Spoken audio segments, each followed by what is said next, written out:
Okay, on days like today, is Bitcoin a diversifier? Is it negative correlation? Is it a store of value? Is it a payment system? How do you view cryptos on days like today? It's a volatile asset for sure. I think you need to pan back a little bit from volatile days like today. Look, volatility has been part of the crypto asset market since its inception. It hasn't gone away. On risk off days, you see risk sensitive assets like Bitcoin sell off. But if you pan back even a little bit, right, even after today's pullback, Bitcoin is still up 300% for the trailing 12 months. So it is an emerging store of value. It's not a mature store of value like gold, so it's not low volatility, but it is an emerging store of value. I still think it's playing the role of being an escape valve for inflation for investors, and nothing about today just changed that for me. But if it really is starting to go mainstream, if we're seeing institutional investors start to embrace crypto, shouldn't we not be seeing volatility like this anymore? I think it's diminishing. I think it's diminishing. So I know days like today are shocking, and certainly there was a retail deleveraging today that drove much of the pullback. But the rebound that you saw throughout the business day was institutions stepping back in. So I actually think the trend that you mentioned is exactly why we rebounded so strongly. Strongholders like Kathy and other institutions moving in to take advantage of the overreaction from the retail side of the equation. So I think it's on path to being an institutional store of value asset, and today actually strengthens my confidence about that. Yeah, I'm glad you bring that up, Matt. I'm sure the data, once we get it, will probably back you up on that. I do want to ask you about regulation, because there was actually a hearing going on down in Washington today with a comptroller of the currency, something that got overshadowed by today's events, talking about potential rules that were sort of put on the table by the previous acting commissioner there. I am curious as to, when you look at the need for stability, or at least the desire for stability, is the answer going to be found in having a more clear set of regulations, or really any set of regulations here, to sort of maybe rein in that volatility? 100%. I'm glad you bring that up. Actually, a lot of the bull market over the last 3 years in crypto has been driven by increased regulation.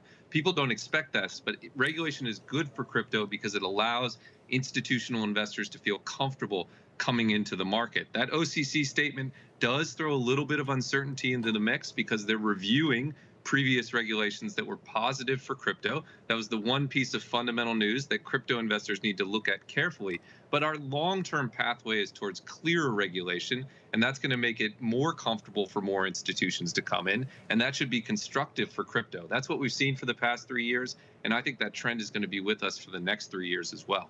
Matt, do you look at secondary effects of Coinbase, MicroStrategy, maybe Tesla to some extent, of if this type of volatility is good? Does Coinbase benefit from this volatility, or do companies like MicroStrategy holding this on their balance sheet maybe rethink? I think you're going to see companies like MicroStrategy perhaps increasing their allocations to Bitcoin. They're on the institutional side of the spectrum that see this as a 5 or 10-year play, not the retail investors who are caught up in maybe a little bit of excess hype. Yeah. Coinbase is a great example. We've been looking at crypto equities a lot. We just launched a crypto equity ETF.